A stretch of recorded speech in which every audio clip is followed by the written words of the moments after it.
जहाँ के दरख्तों पर सोने के चमकदार फल दिखाई दे रहे थे। अरे देख तो पार्वती, ये काली घाटी किसी खजाने से कम नहीं है। चारों ओर सोना ही सोना है। अरे मेरा तो मन कर रहा है कि ये सभी फल अपने साथ ले जाऊं। नहीं ताई जी, ऐसा अभी सोचिएगा भी मत, क्योंकि अगर आपने अभी अपने मन में लालच की योजना डाली तो हमेशा हमेशा के लिए यहीं पर कैद हो जाएंगे। और फिर अचानक से उस जादुई दुनिया में मौजूद पेड़ की शाखें रमला के पूरे शरीर को सख्ती से जकड़ लेती हैं। रामपुर गांव में शाम बस होने ही वाली थी। पार्वती अपनी माँ राधा के लिए दूध गर्म कर रही थी जब उसकी ताई रमला रसोई में आई। अरे ओ महारानी, ये इस समय तू रसोई में क्या कर रही है? वो ताई जी, अम्मा के सर में बहुत दर्द है, इसलिए मैं उनके लिए दूध गर्म कर रही हूँ। हाँ हाँ, तेरे पिताजी तो जैसे मेरे लिए गाय भैंस छोड़ कर गए हैं ना, जो तू अपनी माँ के लिए दूध गर्म कर रही है। ताई जी, मेरा विश्वास करें, सुबह से अम्मा के सर में बहुत दर्द है। यदि मैंने उनको दूध ना दिया तो उनकी तबीयत ज्यादा खराब हो जाएगी। अरे तेरी वो बीमार माँ इतनी जल्दी नहीं मरने वाली। हाँ, 3 वर्ष हो चुके हैं ऐसे ही बिस्तर पर पड़ी है। अब तो मुझे यूं लगने लगा है जैसे वो बीमार होने का नाटक करती है। ताई जी, मैं विनती करती हूँ आपसे, मेरी माँ के प्रति ऐसा मत कहें। इस संसार में मेरा उनके सिवा और कोई नहीं है। अच्छा बस बस, बहुत हुआ। तू ये दूध मुझे दे, मैं स्वयं राधा को पिला दूंगी। तू जा और नदी से पानी भर कर ले आ। रमला वो दूध का गिलास पार्वती से लेकर उसे वहाँ से भेज देती है। पार्वती तुरंत नदी से पानी भरने जाती है और जैसे ही वो घर लौटी तो गांव के वैद्य को अपने घर की ओर दौड़ते देखकर उसे आश्चर्य हुआ।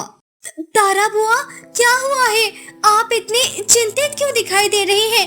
और ये इतने शाम को आप हमारे घर किस लिए जा रही हैं? पार्वती बिटिया, वो तेरी ताई ने मुझे बुलाया है। शायद राधा की तबीयत खराब है। और फिर वैद्य ने जब अंदर जाकर राधा को देखा तो वो बुरी तरह से खांस रही थी। उसकी सांस धीरे धीरे उखड़ रही थी। माँ, माँ, आपको क्या हुआ है? माँ, उठो ना, देखो मेरे साथ ऐसा मजाक मत करो। तारा बुआ, बताए ना माँ को क्या हुआ है? इनकी सांसें क्यों उखड़ रही है? बोले ना बुआ। बेटिया, तेरी माँ की बीमारी अब इसके पूरे शरीर में फैल चुकी है। शरीर का दर्द धीरे धीरे इसकी सांसें छीन रहा है। यदि समय रहते इसका इलाज ना किया गया तो राधा की मृत्यु हो जाएगी। नहीं नहीं बुआ, ऐसा मत कहे। माँ की बीमारी का कोई तो इलाज होगा ना। मैं इनको ऐसे मरते हुए नहीं देख सकती। कृपा करके इस बीमारी का कोई इलाज बताएं। मैं आपके आगे हाथ जोड़ती हूँ बुआ। हाँ बेटे, तेरी माँ राधा की बीमारी का अब केवल एक ही इलाज है और वो है मायावी कुएं का जल। अब वो जल ही तेरी माँ की उखड़ी सांसें ठीक कर पाएगा। बुआ, वो मायावी कुआं कहाँ है? आप मुझे बताएं, मैं स्वयं वहाँ जाऊंगी और माँ के लिए वो जल लेकर आऊंगी। नहीं बेटिया नहीं, ये सब इतना आसान नहीं होगा। तुझे वो जल लाने के लिए बहुत कठिनता से गुजरना होगा, क्योंकि वो मायावी कुआं गांव के पीछे उस विचित्र जंगल में मौजूद है, जहां जाने के लिए तुझे उस काली घाटी को पार करना होगा। कैसे कठिनता बुआ? और आप उस जंगल को विचित्र क्यों कह रही हैं? वहाँ ऐसा कौन सा रहस्य छुपा है जो उस काली घटा का नाम लेते ही आपके चेहरे पर खौफ के साए मंडलाने लगे हैं? बोले ना बुआ।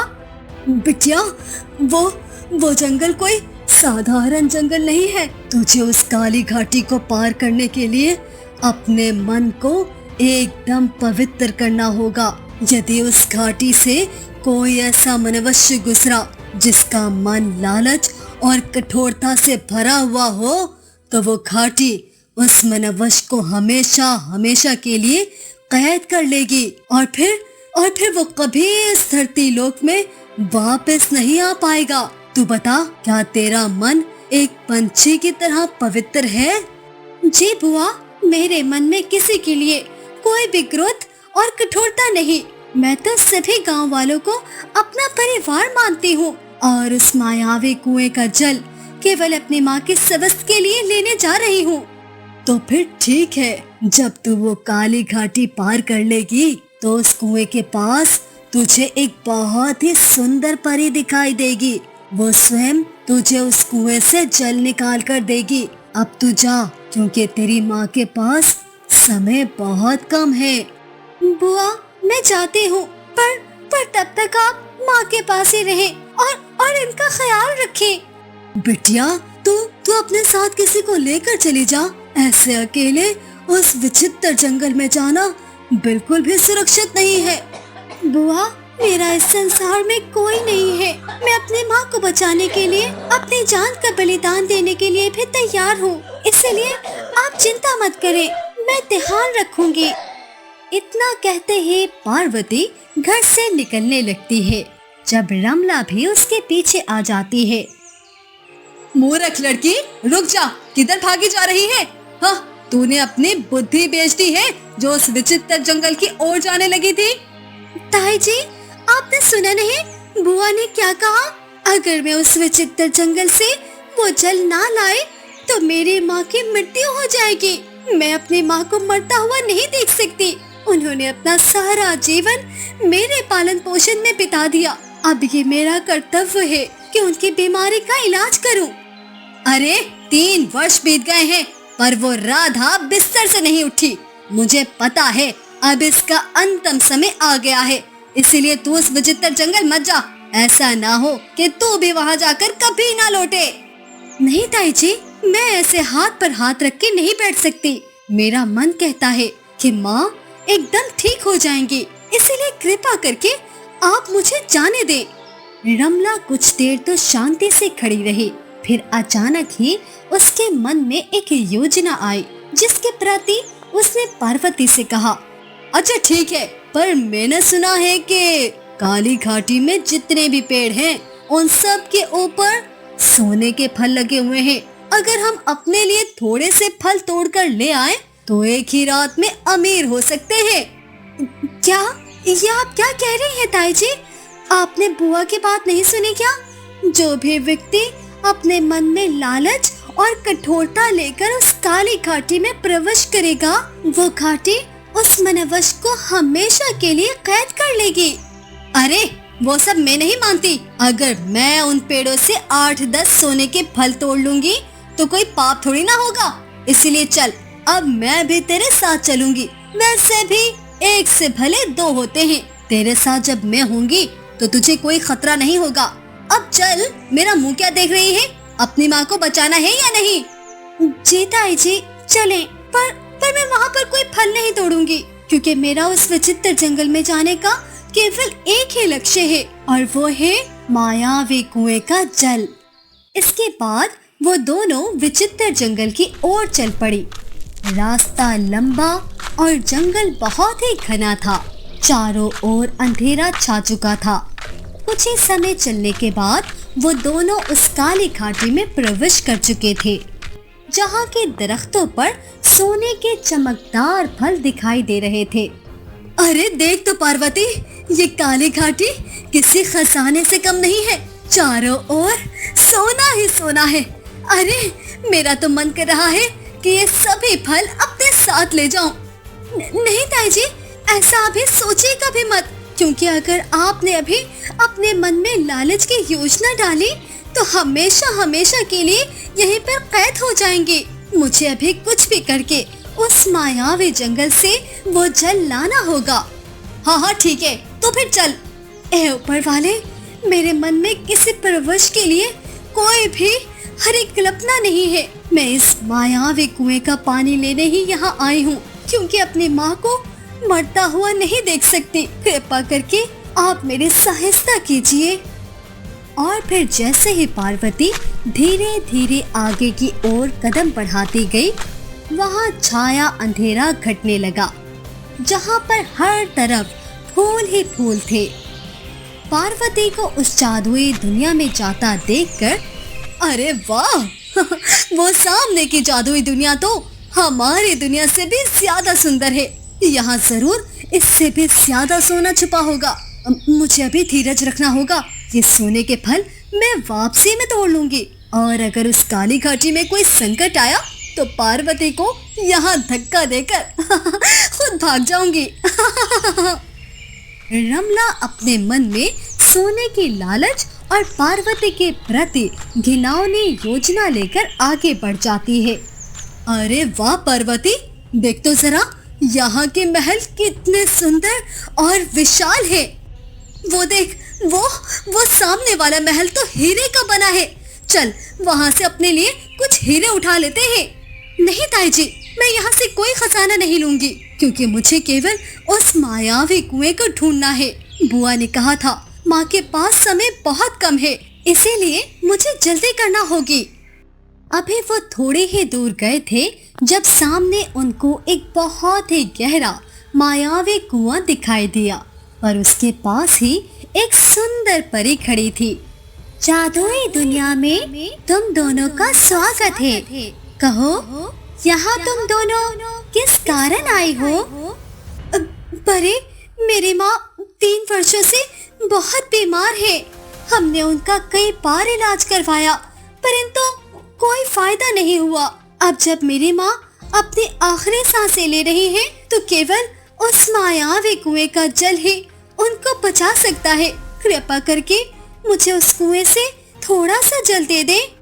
मैं जानती हूँ तुम्हारे मन में इस जादुई दुनिया के प्रति कोई लालच नहीं है। तुम यहाँ सच्चे मन से ही आए हो, पर तुम्हारी ये ताई रमला यहाँ से खजाने चुराने ही आई है। नहीं परी, ऐसा नहीं है।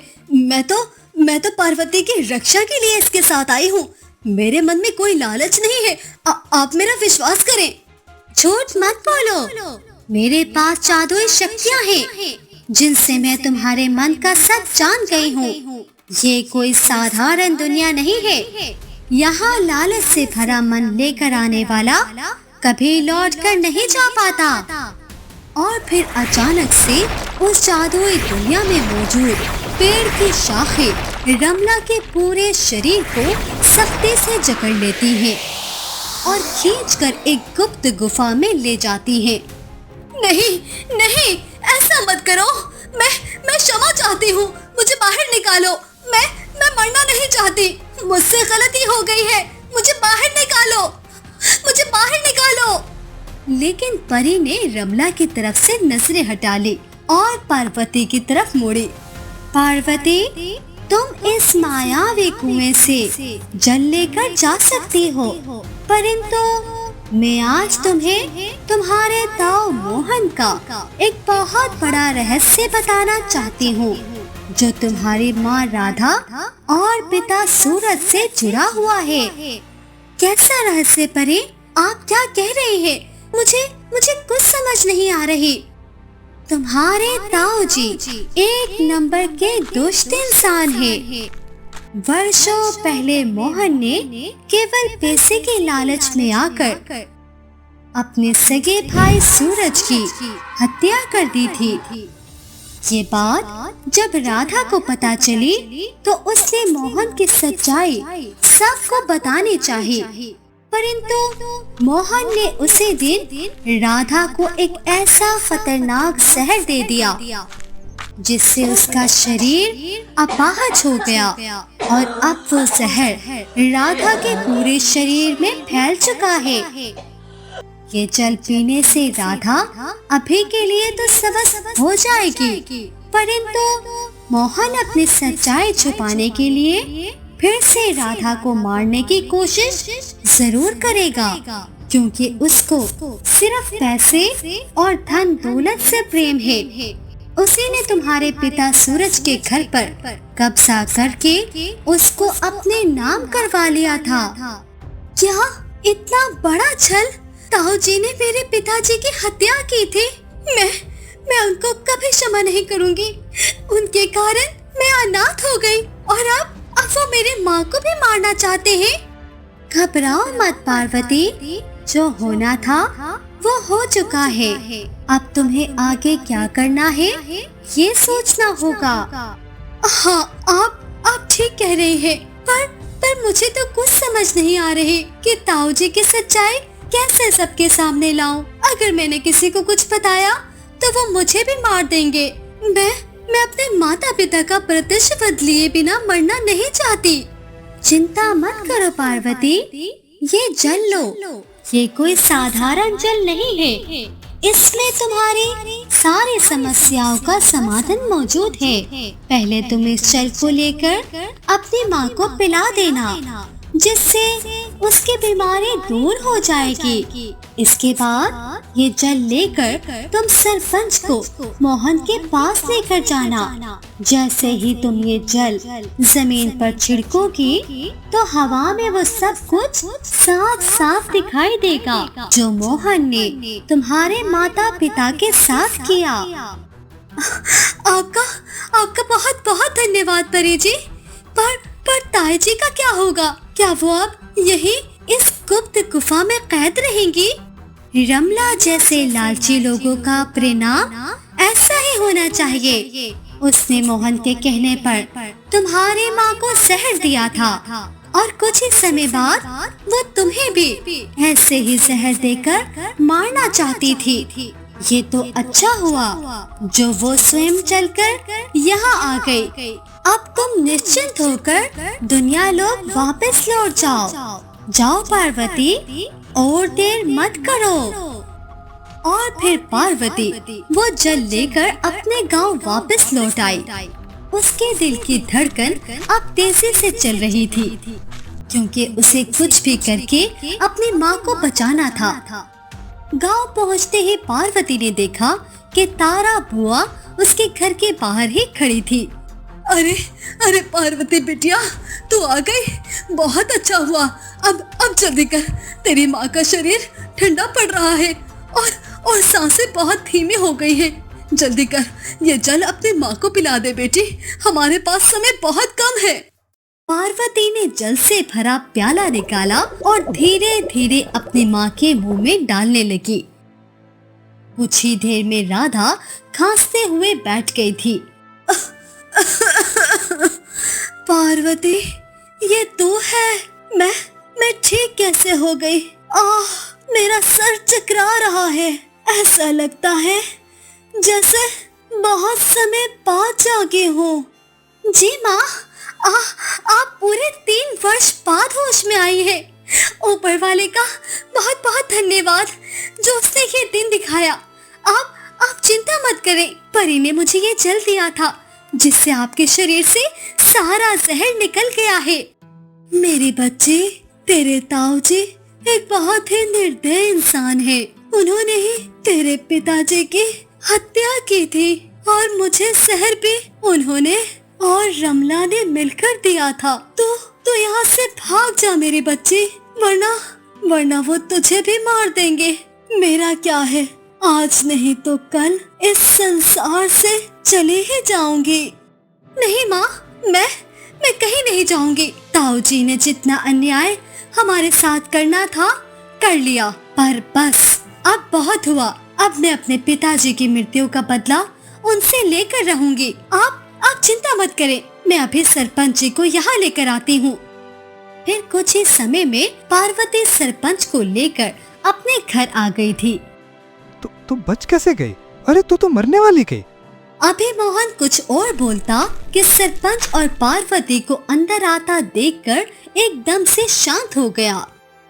अरे सरपंच जी, आप प्रणाम। आइए बताए ना कैसे आना हुआ।